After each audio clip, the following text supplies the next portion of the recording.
सहनावतु सहनौ भुनक्तु सह वीर्यं करवावहै तेजस्विनावधीतमस्तु मा विद्विषावहै।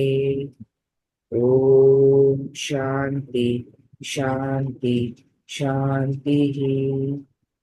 ॐ सदाशिवसमारम्भां शङ्कराचार्यमध्यमाम् अस्मदाचार्यपर्यन्तां वन्दे गुरुपरम्पराम्। ॐ गुरुर्ब्रह्मा गुरुर्विष्णु गुरुर्देवो महेश्वरः गुरुः साक्षात् परं ब्रह्म तस्मै श्रीगुरुवे नमः। ॐ सरस्वती नमस्तुभ्यं वरदे कामरूपिणि विद्यारम्भं करिष्यामि सिद्धिर्भवतु मे सदा। कार्पण्यदोषोपहत स्वभावः पृच्छामि त्वां धर्मसम्मूढचेताः यश्चेयत्या निश्चितं ब्रूहि तन्मे शिष्यस्तेऽहं शाधीनां त्वां प्रपन्नम्। ॐ वाङ् मे मनसि प्रतिष्ठिता मनो मे वाचि प्रतिष्ठितम् आविरावीम एधि वेदस्य अनिस्तः श्रुतं मे मा प्रहासीः अनेनाधीतेन तेनाहोरात्रान् कन्ददामि ऋतं वदिष्यामि सत्यं वदिष्यामि तन्मामवतु तद्वक्तारमवतु अवतु माम् अवतु माम् अवतु वक्तारम्। ॐ शान्ति शान्ति शान्तिः। ॐ भद्रं कर्णेभिः शृणुयाम देवाः भद्रं पश्येमाक्षभिर्यजत्राः स्थिरैरङ्गैः स्तुष्टुवां सस्तनूभिः व्यशेम देवहितं यदायुः स्वस्ति न इन्द्रो वृद्धश्रवाः स्वस्ति न पूषा विश्ववेदाः स्वस्ति न साक्ष्यो अरिष्टनेमि स्वस्ति नो बृहस्पति ददातु। ॐ शान्ति शान्ति शान्तिः। ॐ अहं वृक्षस्य रेरिव कीर्ति पृष्ठं गिरेरिव ऊर्ध्वपवित्रो वाजिनीव स्वमृतमस्मि द्रविणं कवर्चसं सुमेधा अमृतोक्षितः इति त्रिशङ्को वेदानुवचनम्।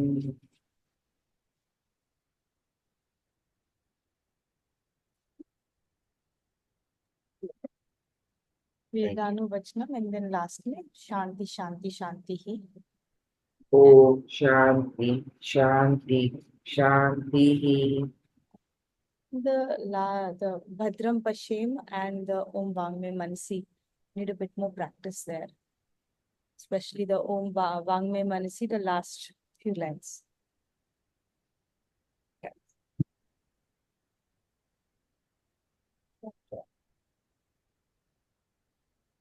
The Shloka 2. We're going to do 18, 19, 20. Those are the three that we've left. Okay, so we've read first 17 divine qualities. And from here on, from 18 to 26, these are the result of the previous 17 qualities. So once the first 17 are implemented, those are the 17 you need to focus on. The next 6, 7, 8, 9, yeah. So next 9 are gonna appear as a result of the first 17, right? We have Vijay, will you read with us? Sure. So we'll do Shloka 2. You first read it and then you start reading from 18, 19, 20. Right? Ahimsa satya akrodha Ahimsa satyamakrodas akrodha akrodah tyagah shantirpaishunam yagaga shanti traipshunam shantirpaishunam shantirapaishunam daya bhuteshvaloluptvam daya bhuteshvalokvam mardavam hrirachapalam. mardavam hirachapalam It's hrir. Her ke niche there is a small r also, adha r. Hrirachapalam. hirachapalam. Non-injury, truthfulness, absence of anger, renunciation, peacefulness, absence of vilification, compassion for all beings, non-covetousness, gentleness, modesty, freedom from restlessness. More divine properties. Non-injury, absence of deliberate intention to cause hurt by word, deeds, thoughts, or Yes, thoughts. we've already done till 17. So now you can start reading from gentleness, 18th. Okay, right, good. Gentleness, abrasiveness of thought, speech, and behavior leads to harshness. Substituting it by softness leads to gentleness. See? Yeah, go ahead, 19 and 20. Just read all three. Modesty, to be ashamed of behavior which violates moral or social codes leads to modesty. Freedom from restlessness, non engaging in useless modes of behavior gives freedom from restlessness. So 18, 19, 20, as I said, right? Gentleness or modesty or freedom from any kind of agitation in the mind. Those are not behaviors that you cultivate when you have not already mastered the first 17, right? For example, freedom from restlessness, right? Freedom from restlessness of what? It is basically restlessness of mind, the agitation of the mind. You cannot have a non-agitated, still mind when we have not got anger under control, right? When we have not given up the sansarikta, and when we have not been able to, for example, achieve vani ka tap, है ना? So once we have, so when we have already done those things, mind automatically calms down. There is freedom from desires. There's freedom from when you have achieved vairagya, or once at least you have got control over your senses, right? Once you've got control over your mind, then automatically there are when you have detached yourself from the result of your actions, when you have no desires for the sansar left, at that point of time, there is no probability of you engaging in greed or anger. And hence there is freedom from any agitation or restlessness of mind. Similarly, compassion will lead to gentleness. It will lead to improvement in it. It will bring in sweetness in your thoughts, in your words, and in your actions. And modesty comes from knowing what is the, from the purity of mind. When you have the purity of mind, when you have fearlessness, and you have been, follow, and you have complete restraint of your senses, that automatically leads to modest conduct. So let me add a little bit here. So gentleness and what is mentioned here, a removal of abrasiveness essentially leads to our true nature, which is softness and gentleness. But why is that important? Because if we don't have gentleness at a thought level and then speech and behavior level, it will directly result in us accruing prarabdha. So even if you don't say it, but if you think it in terms of abrasive thoughts towards somebody else, you are accruing prarabdha. So it's very important for us to be aware of how we choose to form our sentences, how we choose to say the words we say, or what words we say. Modesty, there is another element to this, which is true modesty comes when you have surrendered to Bhagwanji.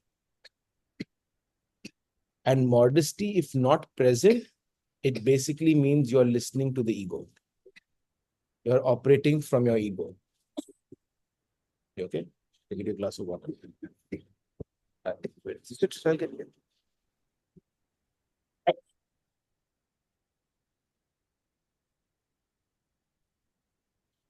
So so modesty comes from the ability, comes from us surrendering to Bhagwanji.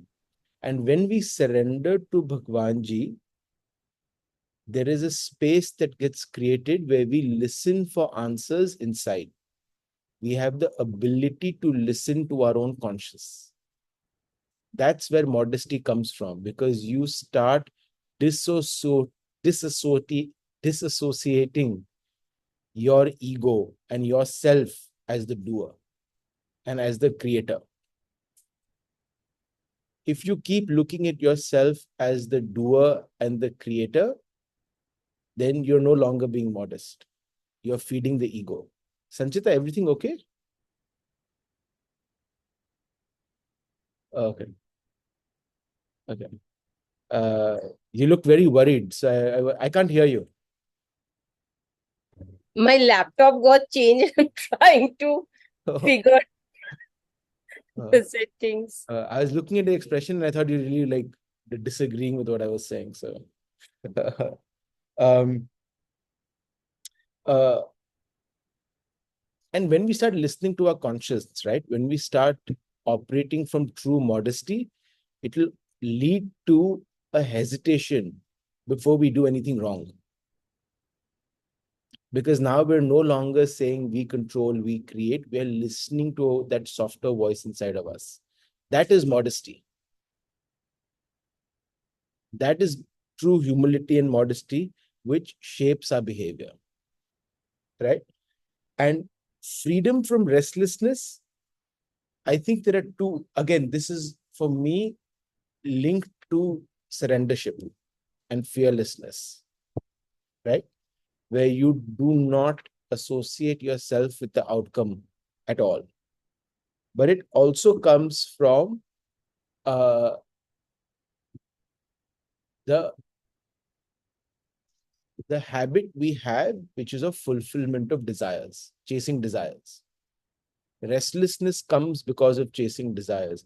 We think our goals, we set our goals, we set our life based on the desires we want to achieve, based on the life we want to create. But fulfillment of desires is a byproduct of the journey, not the focus. When the desires become the focus, that is where restlessness comes in. That is where your Rajuguni Bhav goes to the next level. When you realize that, the journey and the focus of life is actually moksha, and along the way, your desires will be fulfilled. That's when we go through life and the journey without feeling the restlessness that comes with the chase. Yeah? Anything to add? मैंने गर्म पानी रखा था, तुमने गर्म पानी लिया.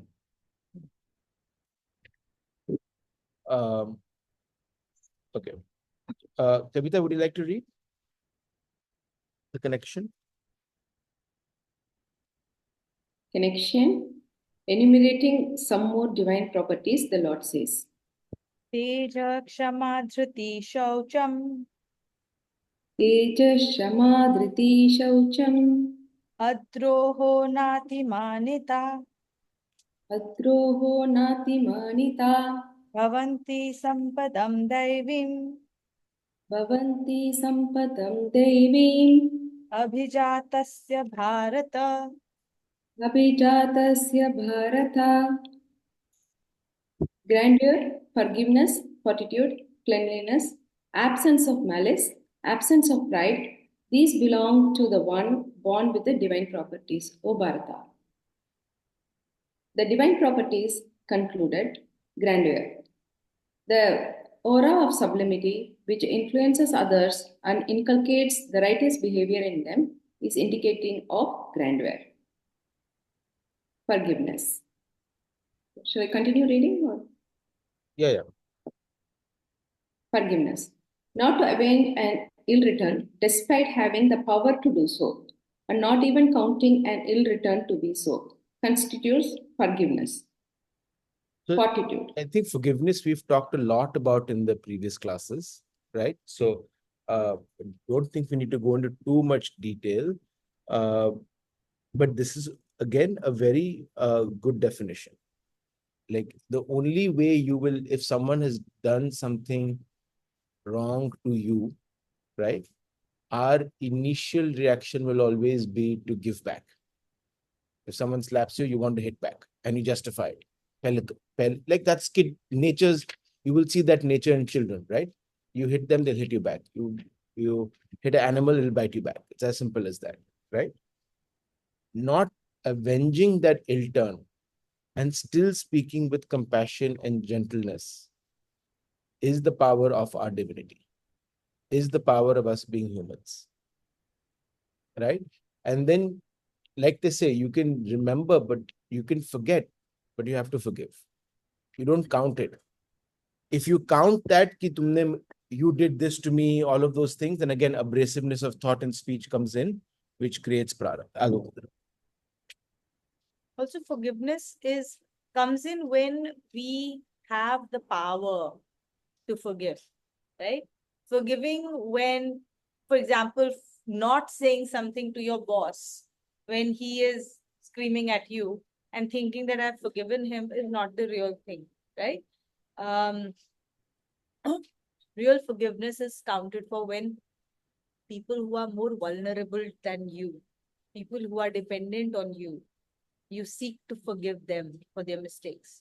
And who are the most vulnerable people or who are the most dependent people on us? Our children, the people who work for us, our uh, the colleagues who report into us, and the people in the weaker sections of the society who are serving us, who are economically way weaker, right? Shouting at them, screaming at them, or misbehaving with them, or not forgiving their mistakes, is some of the most animalistic behavior and creates a lot of negative product, a lot of negative products.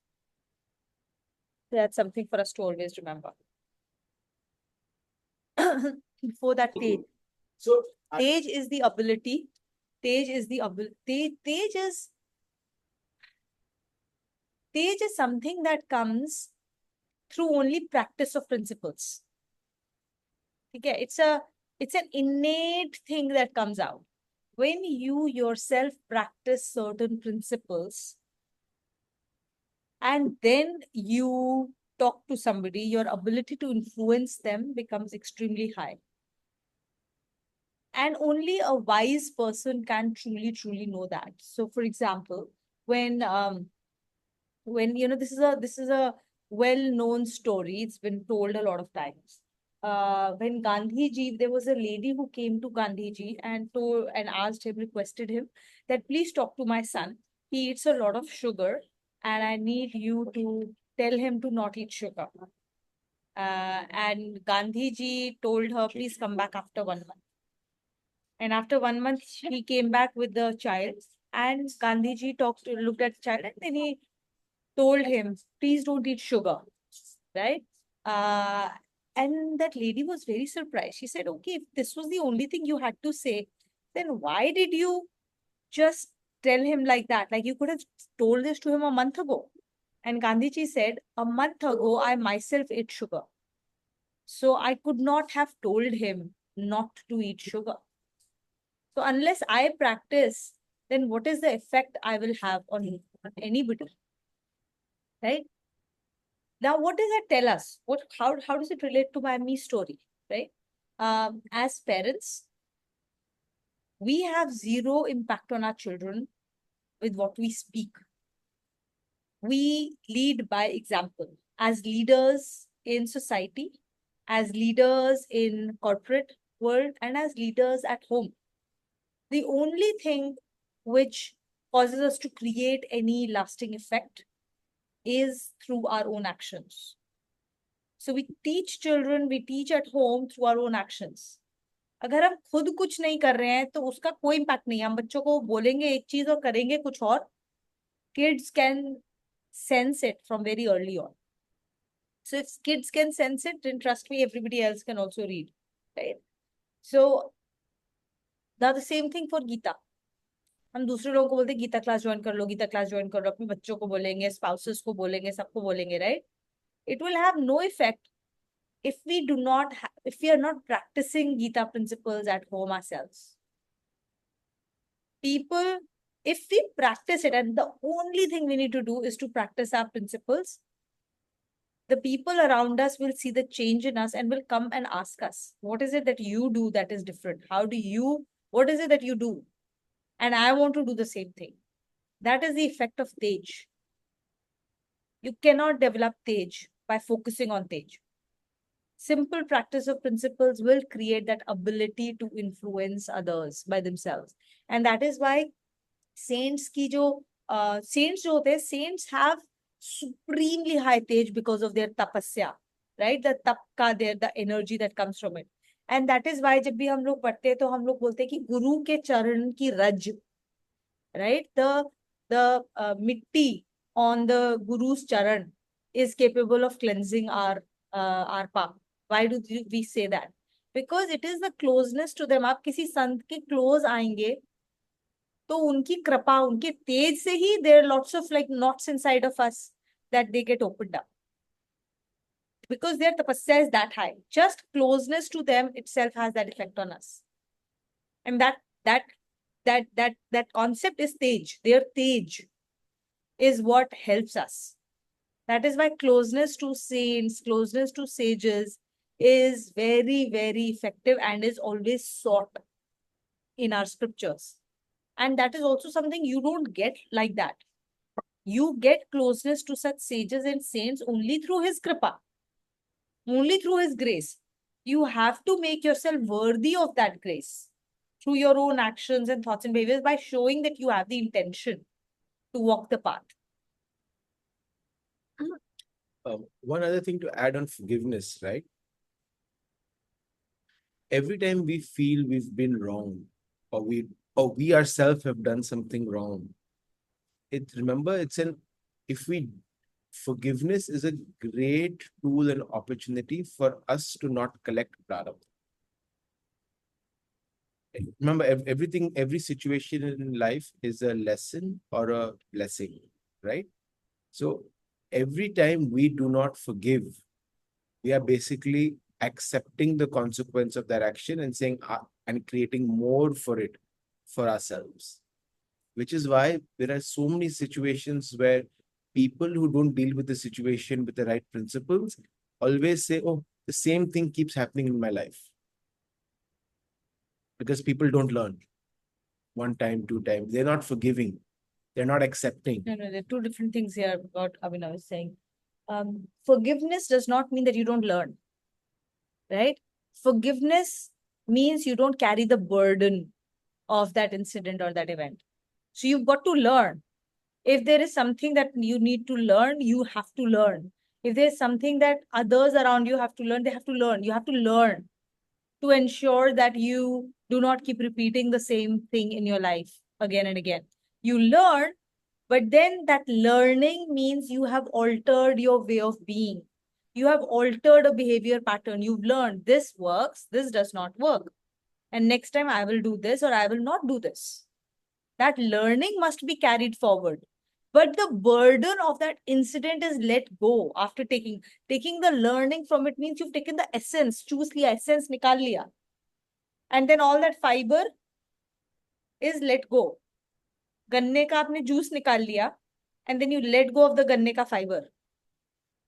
Forgiveness means that you don't carry it forward with you. You don't carry and वो burden कहाँ से आता है? When every time you think about that incident, you still are filled with some kind of negative feeling, anger, upset, or something like that. If you are still carrying that about a past incident, that means you've not forgiven the other person, you've not completed. You get it? Lesson has to be learned, but the burden need not be carried forward. That is real forgiveness. You can look back with no emotions at that incident and be grateful. Acha hua because I learned something from it. And we move on. That means you've truly forgiven. You don't hold any grudge against that person or that event or whatever that circumstance. That is forgiveness. Yeah, Bhagyashree.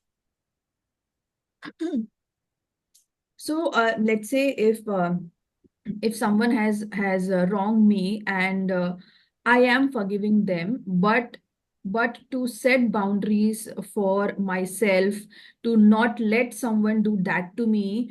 If someone has done something morally wrong, right, I also need to set boundaries and not let someone do that to me. So if as a result of that, if I'm, let's say, not speaking to that particular person, does that mean I have not forgiven them, or is it okay to stand up for myself? Like, where's the balance? So at no point of time does Gita ask us to be victims, right? So you should never be helpless victim के सामने कोई कुछ भी करा जा रहा है और हम उसे सह रहे हैं. सहने को कभी नहीं कहती Gita, right? But and you always have to stand up, because the most, see, first इसका हमारा divine property is fearlessness. Fearlessness means that you will stand up for the right cause. So if you feel like someone has done you an ill turn, you have to first ask and really like put your emotions aside and understand why it has happened. What is your role that you played in that part? And sometimes our role is that we are continuing to be afraid of standing up. Sometimes it is that we allow someone else to mistreat us, right? But standing up does not mean that you will insult the other person or mistreat the other person. You will stand up for yourself. You should set the right boundaries, which are appropriate and scripturally correct. But you yourself will not now. What happens sometimes in actually most cases is when a person says, oh, I'm going to stand up for myself, then instead of being the victim, then that person becomes a perpetrator. You perpetrated nonsense on me, now I will perpetrate that nonsense back on you. That is not called standing up for yourself. So let me There is that gap, there is that balance between the two. so let me help you visualize this a little bit, right? Firstly, the world is not us versus them. If the moment you say it's me versus that other person, you're no longer in divinity, you're in body consciousness. All right. So the first thing is understanding and forgiving the other person, because they are as much a human as we are, and they're as much on the path as we are. And we know how far we are from our divinity. We know how many mistakes we make ourselves. Now, that said, if this particular person does consistently trigger you in a way that makes you feel, takes you away from your divinity by giving you rise in anger or jealousy or whatever, then your silent prayer needs to be that, Bhagavanji, I am not ready to deal with this person. There is nothing wrong with that person. That person is also your child. But I am not capable. Now I've realized that's my boundary. For now. For now, I'm not capable of this person. I'm not capable of dealing with this person comes, please give me the strength, please give me the wisdom, please grant me the learning to deal with them in a calm, in the way you want me to deal with them. Why? Because that person also is coming into your life because of Bhagwanji. So you ask Bhagwanji, why are you bringing this person into my life? How do you want me to deal with it? You will find an answer somewhere, right? But of course, if you need to set a boundary for your own health and your mental health, you're welcome to do it. But then if that person needs you or you need that other person, the boundary should not be so hard that it cannot be transcended. Because maybe that person is now coming back with a very different bhav, with a very different approach, and Bhagwanji has already softened his heart. Right? So that's how you perceive things and situations. Continue. Fortitude. Not to be shaken in adversity and always keeping a buoyant spirit leads to fortitude. We'll talk a lot about fortitude as we move forward in the future chapters. But the one thing I do want to highlight here is the buoyant spirit. When you implement divine principles, there is a lightness of being that comes along with it. And if you notice, most of these saints, most of these spiritual plays, like characters who are like divine, they always have a lightness in every situation, and they always have a humor. And that comes from this particular quality of fortitude. Because you don't take things as seriously, knowing you have the resilience to manage and deal with anything. Okay, but you're wearing socks and shoes. If you need your help, I'll help you wear socks. Yeah. Cleanliness. To keep the body and the mind clean and free from blemishes constitute cleanliness. Absence. Yeah. Absence of malice. Not to see the faults of others and not to react to the adverse behavior keep the mind free from malice. Absence of pride. Not to have feeling of superiority and not to covet respect leads to absence of pride. So while 25 and 26 are straightforward, when you start shining a light, you will see we practice this almost non-stop through the day.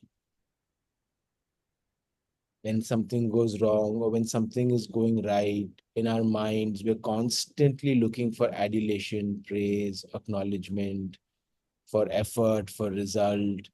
And this is the silent work that we have to do. This leads to the grosser elements we've discussed earlier. Let's continue. All these 26 qualities constitute divine properties. Fostering and manifesting them leads to self-realization. In fact, these are the innate qualities of the individualized self, which is the reality of one's being. These qualities have not to be acquired from outside, but acceptance of wrong worldly values does not allow them to foster and manifest it. This is why, even though they are essential and innate qualities of everyone's being, they seem to be foreign and difficult to foster and manifest. What a pity. To foster them needs a strong conviction of their desirability and complete faith in them. There should be a firm belief that success consists in fostering and manifesting them in one's life. Side by side, there is a need of having implicit trust in God and prayer for His mercy and help for success in this effort. As a consequence, faith in these qualities grows stronger and stronger, and it would not be shaken by perverted worldly ways of thinking. Thereafter, contrary influences start becoming feebler. But if, on the other hand, prayer to God is invoked for success in fostering and manifesting these divine properties, and on another, pervert worldly values are adhered to tenaciously, one should not hope for any success. However, there are many people who think that while holding fast to the worldly values, some elevated souls and saints may be approached for procuring miraculous yoga powers from them. Some such people hope even for awakening of mysterious vital power of Kundalini, the serpentine power, to perform miracles without first cultivating self-restraint. They do so in the hope that they may have extraordinary worldly gains and prosperity. There cannot be greater misuse of time and effort. So here, I think what is generally being referred to is there are two So there are two courses of sadhana.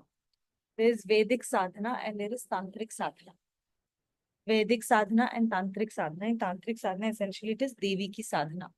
It is extremely misunderstood concept, where people think that we can get certain powers and siddhis through sadhana, and that will lead to further gains in this world.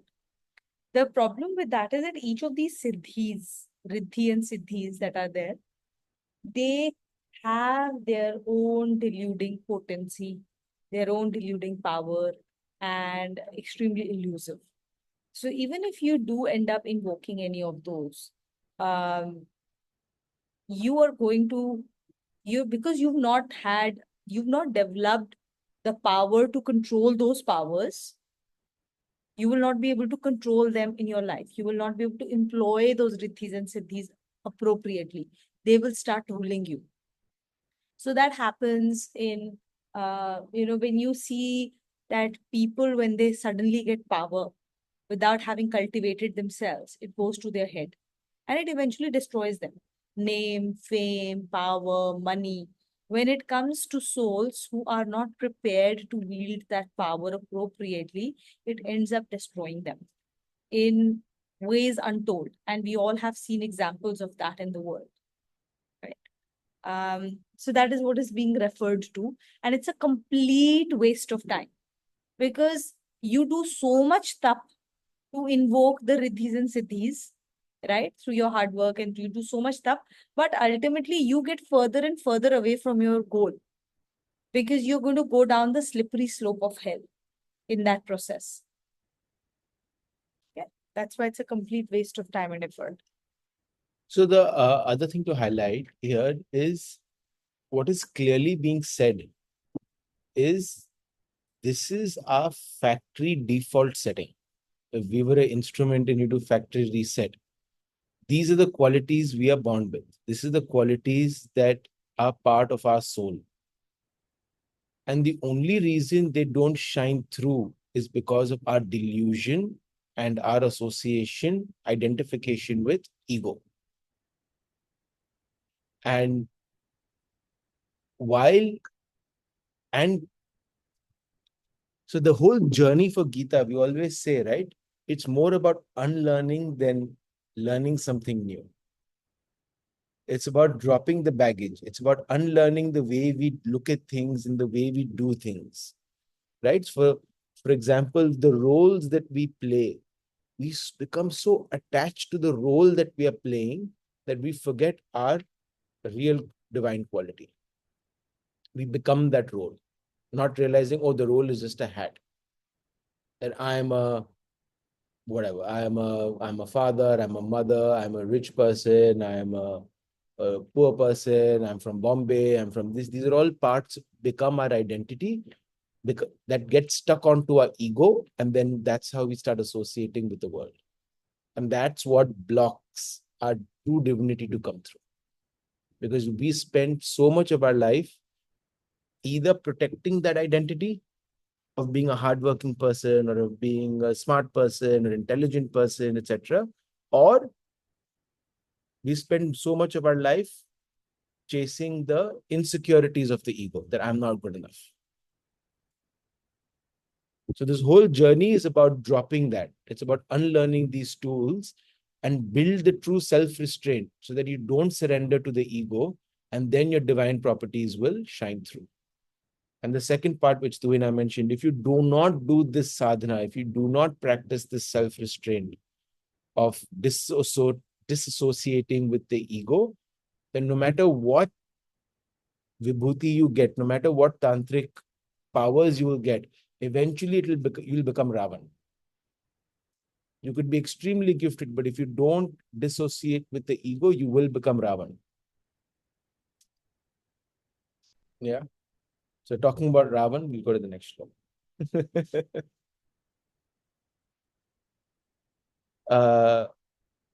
Sanchita, will you read us with Indian laughter? And one more thing here, right? Like that you have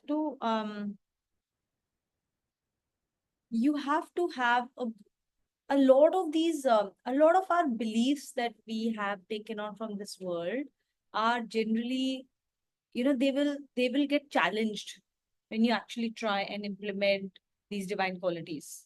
When you want to live your life according to this, and you want to behave according to these, a lot of your, a lot of your usual ways of being will get challenged, which we have picked on. And that's where the learning is. For example, somebody, you feel like somebody's done an ill turn, the exact question that Bhagishri had asked, right? And I'm very sure all of us feel slighted all the time. We feel like the other person is not treating us right all the time. We always have like people around us who we are constantly trying to like have a fight against. How do you behave towards them in such a way that it's not vindictive? That query itself will lead you down the path of unlearning ways of being. You will discover what are those worldly manyatai that we have, that this is the way to be, this is the way to behave in this situation. And then you will find that, oh, maybe that is not in line with what I just read about those 26 divine qualities. And if so, then how can I manifest these one of these qualities that's relevant and find a different way of being in that situation? So wherever you find friction, you will find a worldly value that is probably not in consonance with these 26 divine qualities. And that's your portal to learning about yourself.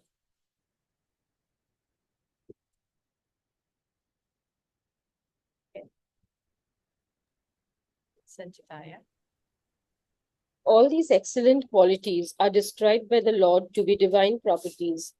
Now, describing the demonical properties, the Lord says, Dambho darpobhimanascha Dambho darpobhimanascha krodha parushyameva cha Rodha parushyameva cha ajnanam cha vita jatasya Ajnanam cha bhitajasya ajnanam cha bhijatasya Agnanam cha bhijatyasya partha sampadamasurim.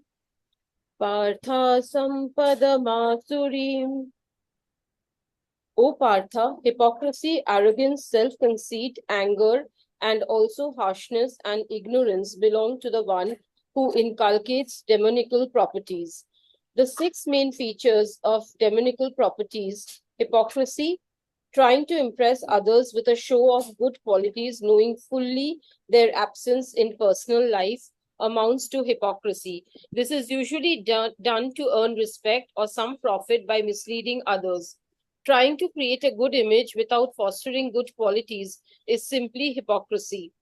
So, hypocrisy, I think all have we all have the English understanding of it, right? But out here, hypocrisy also refers to us knowing the Gita and not implementing it. That is the biggest hypocrisy we do. When we've read the Gita, we will say, yeah, this I know. Yeah, that's exactly how it is, but not implementing it. And that's our greatest trap, which is why it's the first demonical property when we study the Gita. Right? The second hypocrisy, the second way that it manifests that I've seen is we tend to be lawyers to ourselves and judge to others. So any act that we do, we'll defend it with the Gita, with the principles, just like Arjun in chapter 1. But when somebody else does it, then we are quick to judge them that, hey, that's not the way to live life. Especially with our own kids. Right? And for us to be aware of this, the way for us to be deal with it is use our Bhagavad knowledge Gita to be lawyers for others and judge to ourselves. Be kind, be gentle, be empathetic for others because you know how difficult this journey is. you know the starting point of how difficult it is to implement Bhagavad Gita, the principles, on a daily basis in every moment. So our job is to be lawyers to others, to be compassionate to them for being human without the Gita. If we're not doing these two things, then we fall under hypocrisy.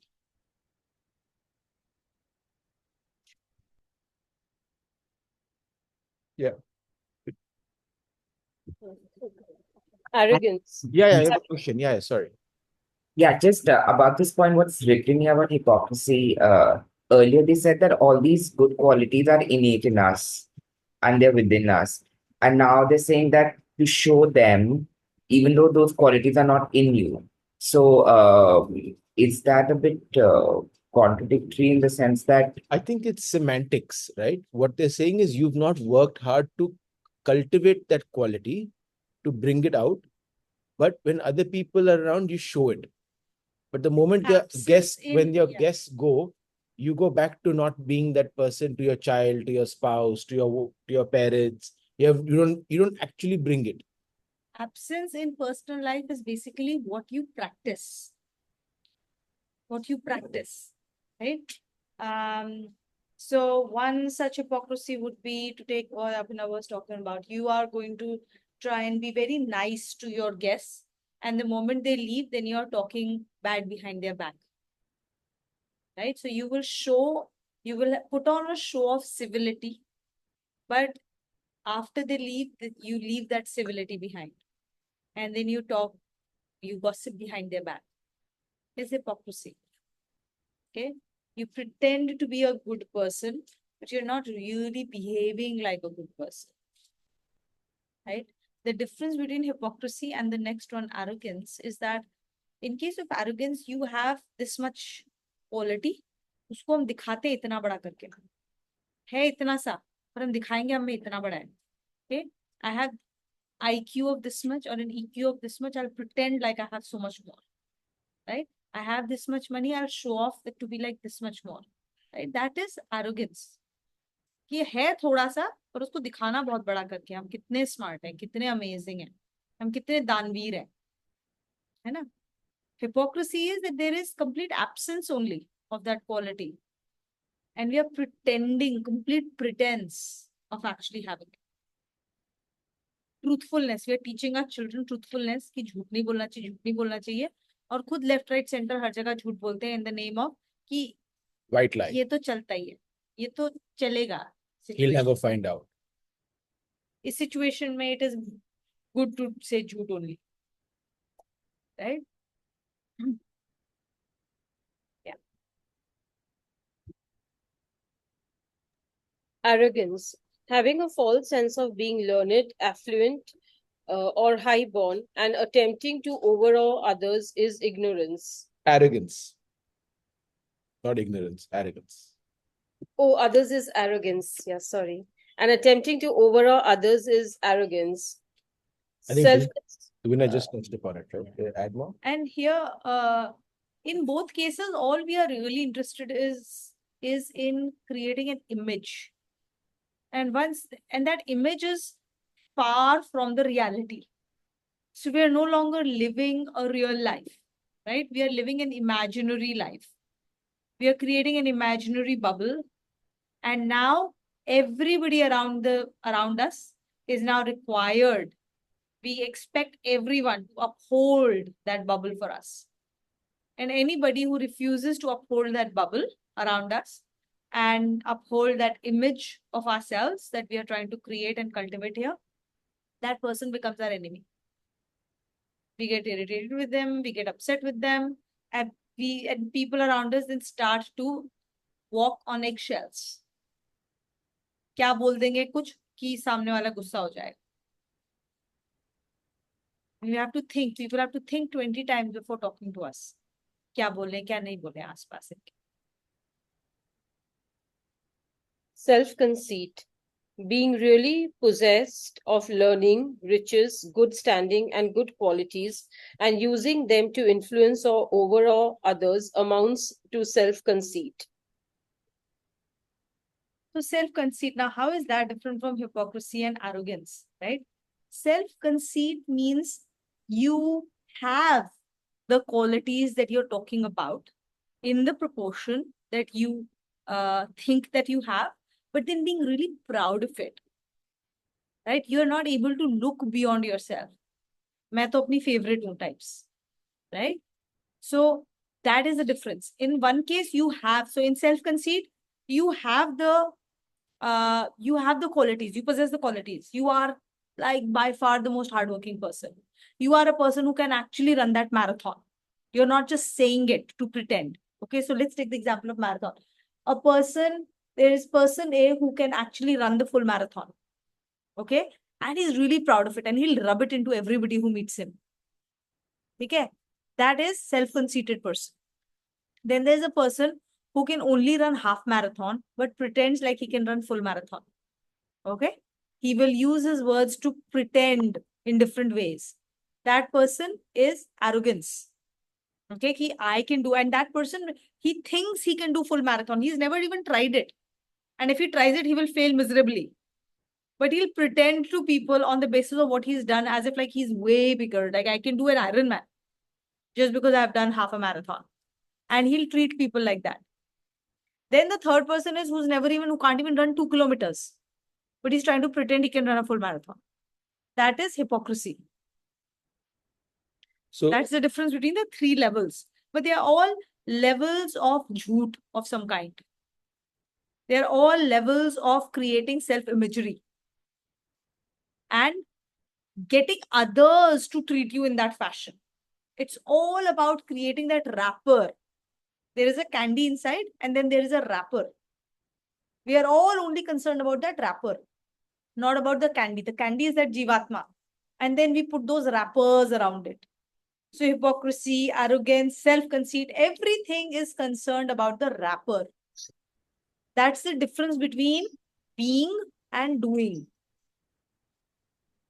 And our entire thing is to understand ki what are we doing. First, change the doing to the correct doing. Wrong doing se correct doing par aaye. But over a period of time, when we keep doing the correct thing, eventually it becomes me. You go from doing to being. When you go from doing to being, then you will realize that these divine qualities we just talked about, they will innately shine forth.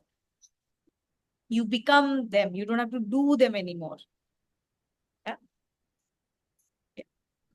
the only thing to add with self-conceit is, as Tuina mentioned, we're born, we have the riches, we have the knowledge, we have the quality, but we're using it for our self-gain, our own ego, rather than seva.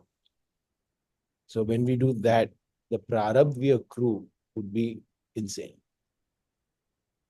Right? Because you've already got the vibhuti, you've already got the qualities. But now that will come to the point number 6 as well, where you are using it for your own self-gain. You are doing a double negation almost. Yeah. Anger. The agitation caused by seeing the faults of others or on being insulted or thwarted in one's desires is called anger. So there are 3 situations that are highlighted here that result in agitation or anger. One is we get angry when others make mistakes. And this is easy to see in our spouses, in our children, in our parents as we grow older, right? The other is being insulted. That I think is fairly understandable. Whether it's insult can be emotional, insult can be physical, but yeah, being insulted. Being insulted basically means nothing but that someone is not subscribing to your point of view of your own image. That is where insult comes from. The third is not achieving your own desires, right? Your expectations. These are the 3 main situations where agitation and anger arise. Now, one thing we have to understand about anger is it's like a hot coal, right? For you to have anger and to keep it, it's like hot coal burning inside of you. And then when you throw that coal to somebody else, yeah, it might hit them, it might miss them, right? But the person who it's caused the most harm to is the person who's definitely held the coal. If you hold hot coal in your hand, you are definitely going to get burned. And the other person may or may not get burned. So you cannot cause harm to anyone else without causing harm to yourself first. Right? And that understanding is for you to just become aware of not reaching that point of getting angry. Because once you reach there, then the hot coal is burning inside of you.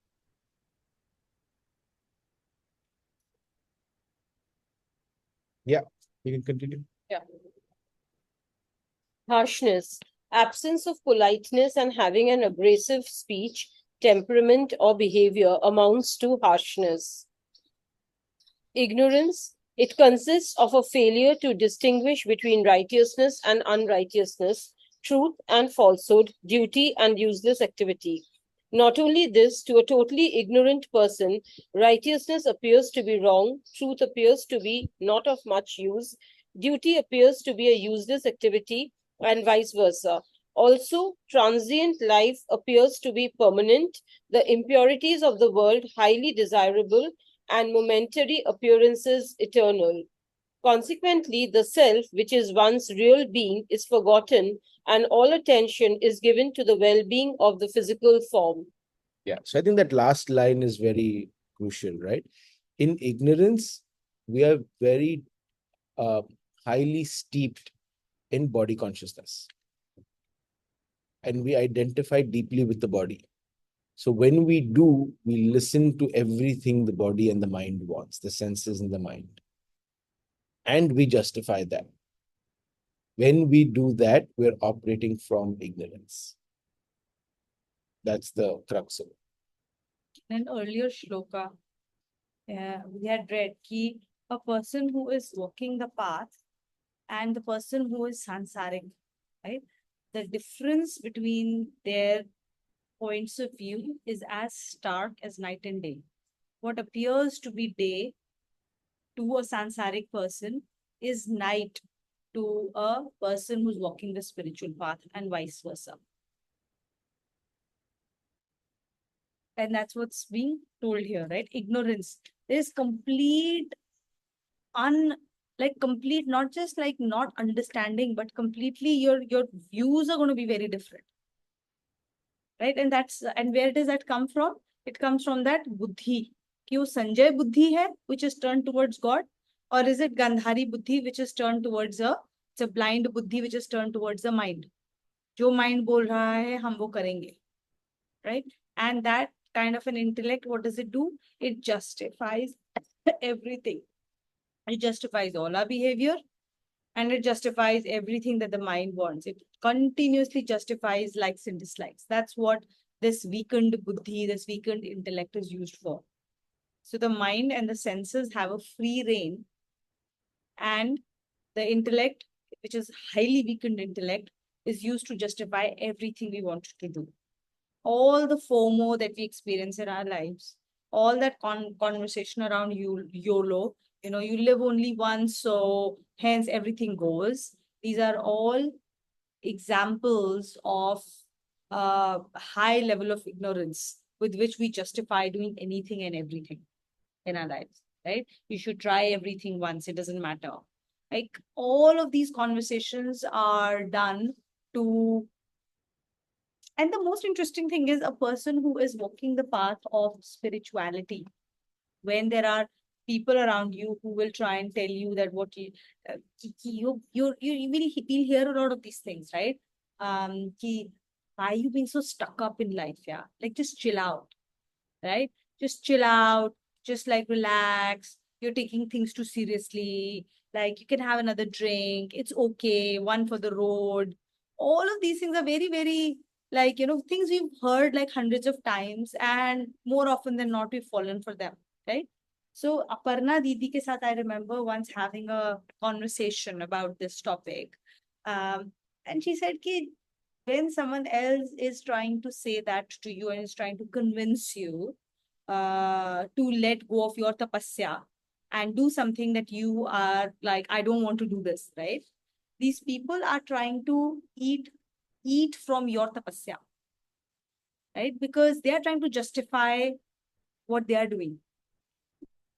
If they are having a drink and you're not drinking, and you have that one drink when they are having five, it justifies their own behavior to them. कि अगर उसने भी P लिया तो how does it matter?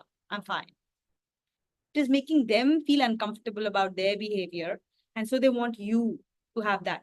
When people are in that tamasic state, a person who is taking a drink and he's still in a sattvic state, he'll never tell you कि तुम भी पियो.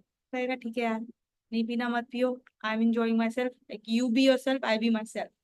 He'll never force you into something, into giving up your tapasya. He will not force you to give up your व्रत. है ना? वो बहुत जरूरी है.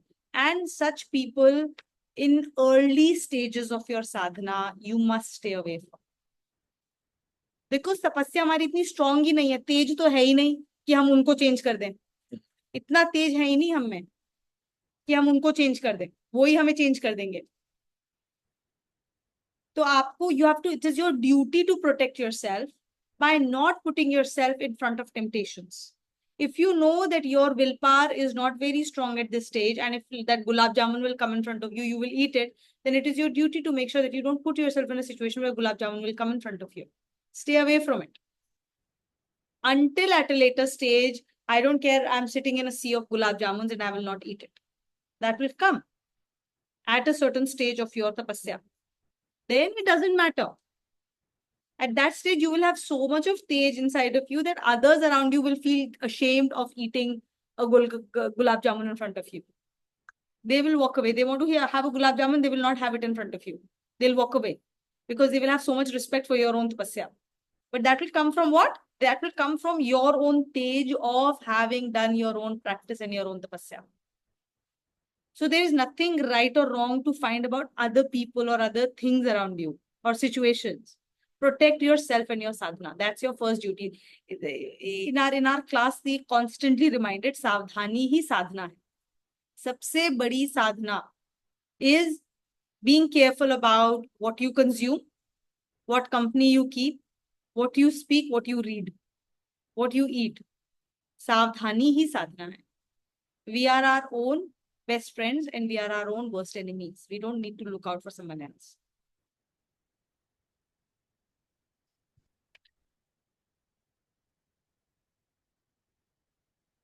The next one. We have time? 35. We can do Yeah, one. it's very easy. The next one. It's an easy one. Yeah. Bhagesh, can you read?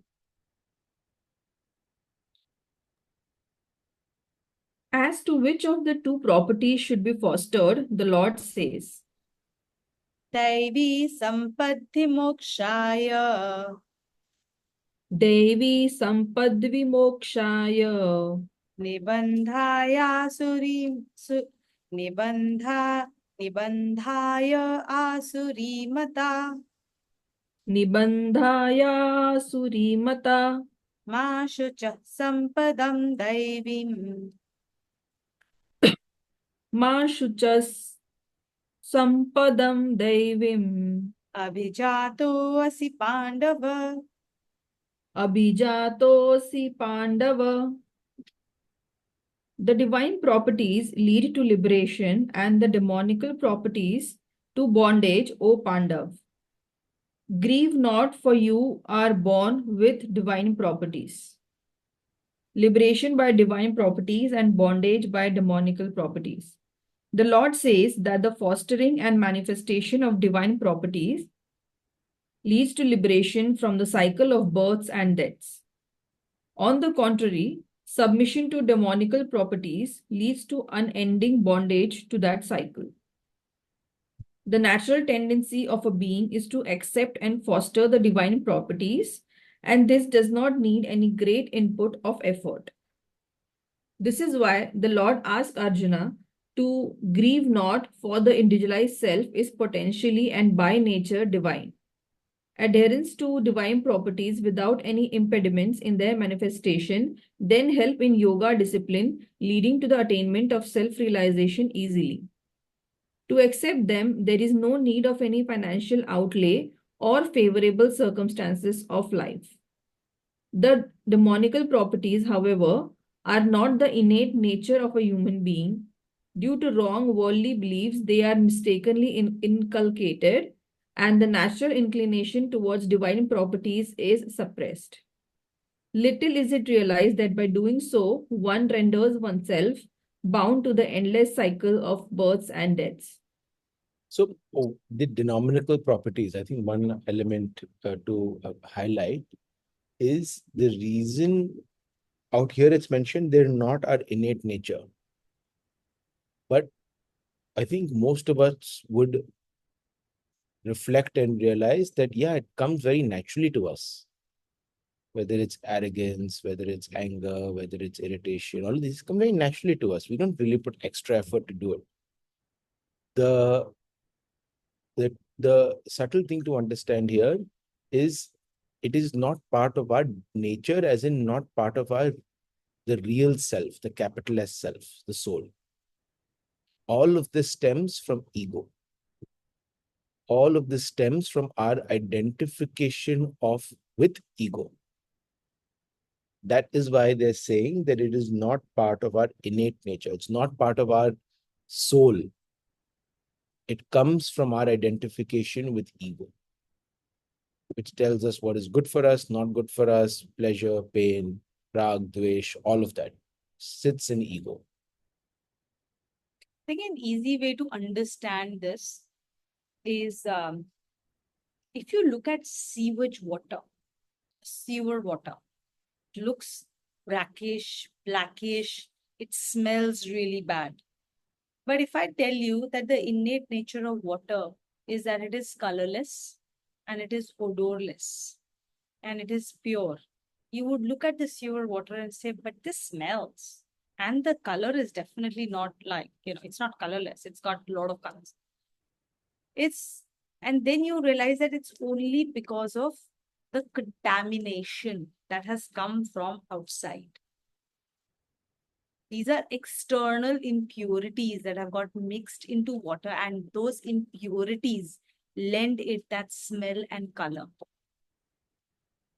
So if you want to retrieve and because these are external impurities, they can be segregated out of the water to purify it. And how do you do that? You put that water on heat.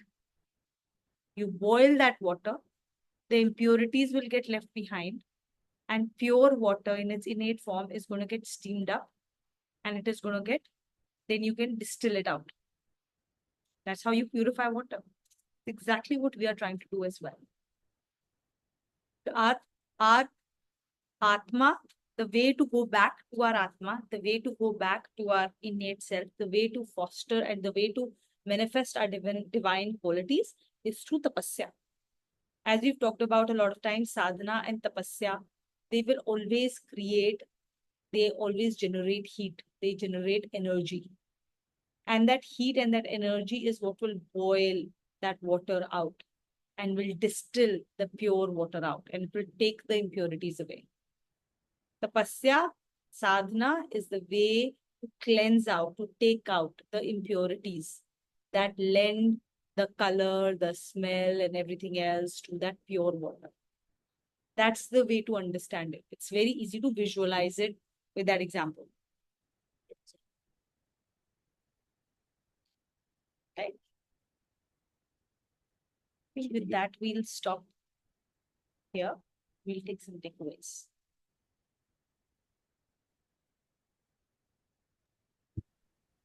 Okay, I'll go first for the takeaways.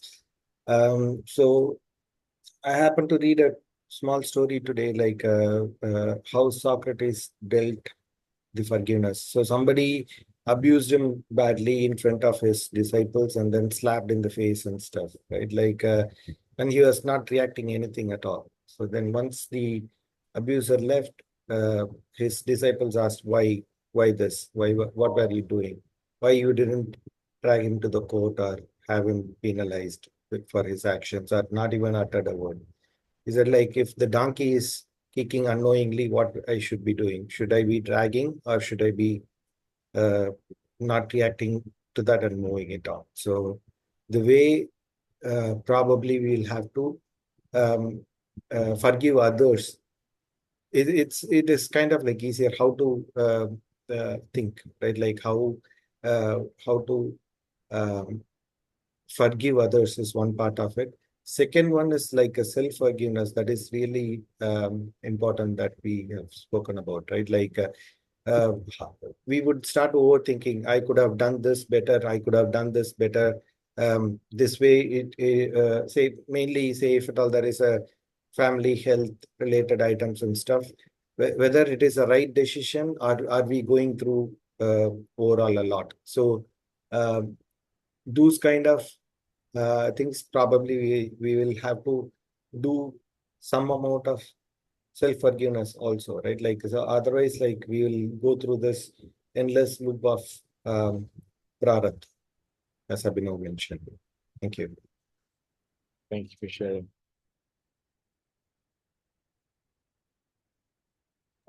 I'll go next. Yeah.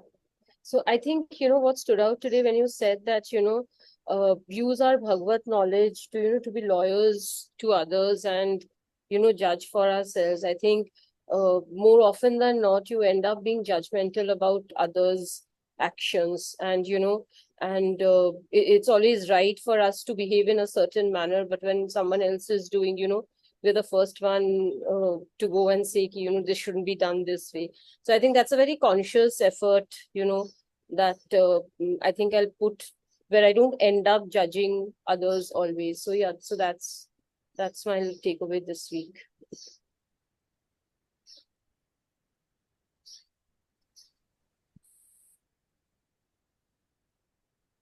I'll share next. So when we were talking about restlessness, that desires are just byproducts. The focus should be on moksha, gaining knowledge and self-realization. So this is kind of really um, like apt in like today's world where there are a lot of worldly things to do, and still, like if we just focus on like moksha, the gaining the knowledge, then desires will be just taken care of. We don't need to run behind the desires like separately. And then where about forgiveness, when we said that the other person is also God's child. So I mean, I can just leave it up to God that God will take care of that child like their own child, and I don't need to like worry about or think about everything. Everyone is on their own journey, so it will be taken care by God. Absolutely. In fact, for the desires, you remember, there's this the middle part of Gita, chapter 9, Shloka 22, right? He says that Yogakshemam Vahamyaham. He said that, right? I will do the yoga and I will also do the kshemam. So I will carry to you whatever you want, and I will preserve whatever it is that you already have that you need. So whatever are our requirements, Bhagwanji has given us an assurance in literally middle of Gita, saying that don't have to worry about these things. Material things are already accounted for and you will get them. You don't have to work for them, not for this lifetime. इस lifetime का अर्थ और इस lifetime का काम has already been decided. Chapter 9, he told us. So what is it that we should be working on? Dharma and moksha. Out of the 4 purusharth, you only have to focus on dharma and moksha. because काम and earth have already been taken care of by him. So इस जन्म का जो हमारा काम है, it will mostly affect the calm and earth of next set of lives, not in this life. In this life, the immediate impact in this life is only for dharma and moksha, not for काम and earth. काम and earth हमें पिछले जन्म से मिला हुआ है. It's like your bank account that has already been filled. Nobody can take it away from you, and nobody can give you more than what you deserve. Because Bhagwan ji is a teller जहाँ पे कोई इस तरह का उल्टा सीधा नहीं होता है. I cannot withdraw from Bhagyashree's account, and Bhagyashree can't withdraw from my account. जो मेरे को मिलना था वो मिलेगा ही मिलेगा. एक हाथ से गया दूसरे हाथ से आएगा, अगर वो मेरा ड्यू है तो. और अगर नहीं ड्यू है तो मैंने ले भी लिया तो भी वो चला जाएगा मेरी लाइफ से. So focus only on dharma and moksha in this life. Impact is immediate. In this lifetime, my actions will have an effect on my accumulation of dharma and moksha, not for काम and earth. Thank you. We'll go next. Just for the when you're saying to protect yourself, like the sadhana, so that the sadhana really helps in that what we are eating and what we are doing and what we are watching, all those things, because it produces the heat to take out the impurities. And also that example given was very nice, because we can easily visualize it about the water and the impurities, how it distilled, and that part. And again, I thought the anger and forgiveness both are like, even when we are not forgiving others, or we are not forgiving ourselves, again, it's going to harm ourselves only, because as you mentioned, there is a not to carry that burden, because it pulls our everything down, even the sadhana. So that's the takeaway. My takeaway is today is forgiveness. Lesson can be what Bhageshri told. Like a lesson can be learned, but what Savita also mentioned. So it's a forgive ourselves. It's very good for us first of all, and then whenever the forgive is very easy to forgive with inner peace, but forgot is very difficult actually. Forgot it's keep coming like that incident. It happens once. Forgive is we can do it for our sake and then surrender to the divine power, but somehow it's coming later on. Somehow it's coming in the future or in the past also it came for me. But what I started doing it, I just consciously, I without any judgment, without anything, I just consciously look at the thought and let it go and surrender to the God. I just practicing that without any anger or anything, just let it go that way. So it's that way it's I'm feeling better after that. So you're not supposed to actually forget, right? Because you're supposed to take the lessons. Forgetting means you've not learned any lesson from the situation, right? So you don't forget. That's not your goal. Your goal is to forgive. And the way you would know whether you've forgiven or not yourself or someone else is if whenever you remember that incident again, what is the feeling inside of you? If it still agitates you, you've not truly forgiven. Or if you're bitter. If you are still bitter, you're remembering it and you're being bitter rather than being calm. If you're calm, you can remember it and be calm in that situation. Even be grateful that it happened because you learned something. That means you've truly forgiven. So it's the emotion that remembering a certain incident evokes in you that tells you whether whether you've forgiven or not. I felt calm, but still that thoughts is coming, right? So that's why sometimes I surrendered to the divine. So already I forgive and then I calm, and then but sometimes we cannot control the thoughts, right? Just consciously I look at the thoughts and let it go and surrender to the God. Lovely, perfect sadhana. Yeah. Yeah, Rituj, Prem, I think you both went unmute. Either of you, yeah. Rituj, go. Acha, Prem, you're Okay. For me, this today's class was quite interesting in the sense that I learned quite few things new that I didn't know. Like you are born with the divine qualities, and then the demonical qualities are what you do more of just to feed your ego. So that's a lot of takeaway for me to learn and understand that, I guess if we can give up and, feed less our ego, it'll help us clarify like how you are cleaning the water and, touching back to the surface of going deeper and understanding and cultivating your divine qualities. That was what I really learned today. Wonderful. Wonderful.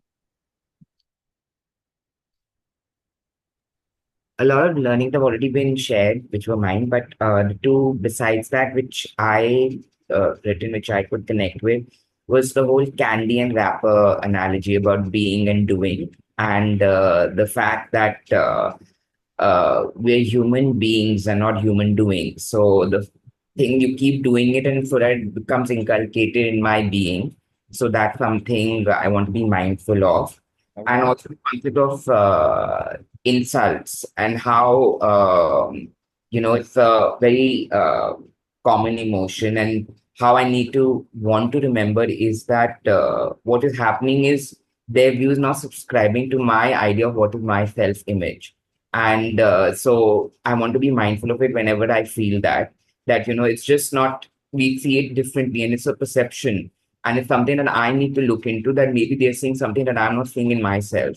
So it's an opportunity to just learn and introspect. And again, that whole lawyer and judge thing of, there's something that I'm not seeing. So it's an opportunity that I've been given because it's a very limited view. So these two things. Fantastic takeaway. Thank you. Smita? Yeah. Uh, I think the more you learn about Gita and the principles of the Gita, it just brings a lot of lightness in your life because, otherwise you carry a lot of heaviness of responsibility, heaviness of doing this, doing that, being right. And the more you are learning it, it just makes you realize that a lot of things are taken care of. You just have to follow these principles and be true to it. Having said that, I do agree with Vijay that forgiveness, when you are the responsible person for things like for kids or for your family, for health, being kind to yourself is also very important. I think we can forgive others probably, and even if we don't, we learn out of it. But being kind to yourself really helps because a lot of time we feel that we have taken, are we taking the right action, is this the right thing? But again, that is part of the Gita principles, right? And most of the things are kind of written, or whatever action you had to take is also there. So then you just try and act as per the best of your ability. The question does come there, that is this the best of your ability? But then, at that point, that is what you could have done. So I think that makes it a little lighter and easier for yourself to kind of tread through the life. Yeah. So let me just add something here, right? Forgiving yourself and being kind to yourself.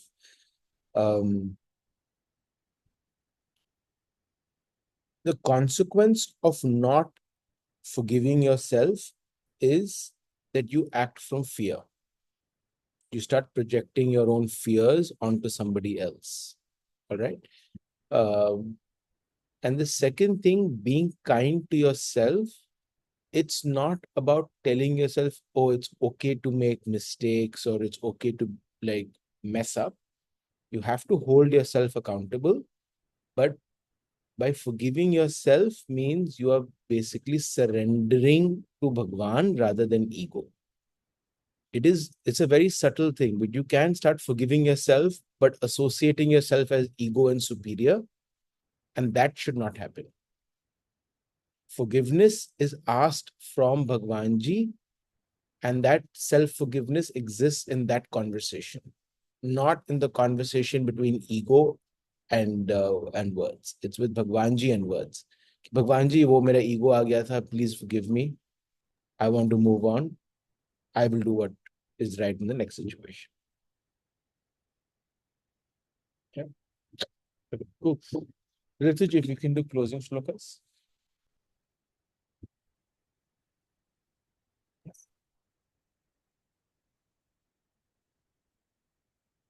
Om सर्वेषां स्वस्तिर्भवतु सर्वेषां शान्तिर्भवतु सर्वेषां पूर्णं भवतु सर्वेषां मङ्गलं भवतु ॐ सर्वे भवन्तु सुखिनः सर्वे सन्तु निरामयाः सर्वे भद्राणि पश्यन्तु मा कश्चित् दुःखभाग् भवेत् ॐ असतो मा सद्गमय तमसो मा ज्योतिर्गमय मृत्योर्मा मृतं गमय ॐ शान्ति शान्ति शान्तिः ॐ पूर्णमद पूर्णमिदं पूर्णात् पूर्णमुदच्यते पूर्णस्य पूर्णमादाय पूर्णमेवावशिष्यते ॐ शान्ति शान्ति शान्तिः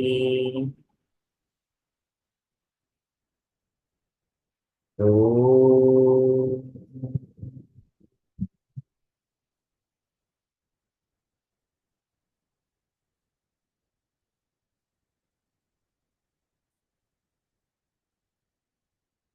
ॐ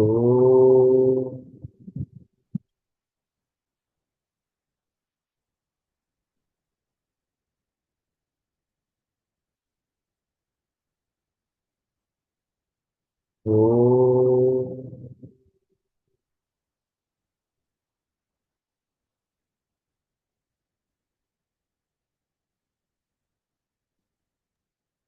Narayan, everyone. Have a great week ahead. Narayan. Thank you. Narayan. Narayan. Thank you. Narayan, Narayan.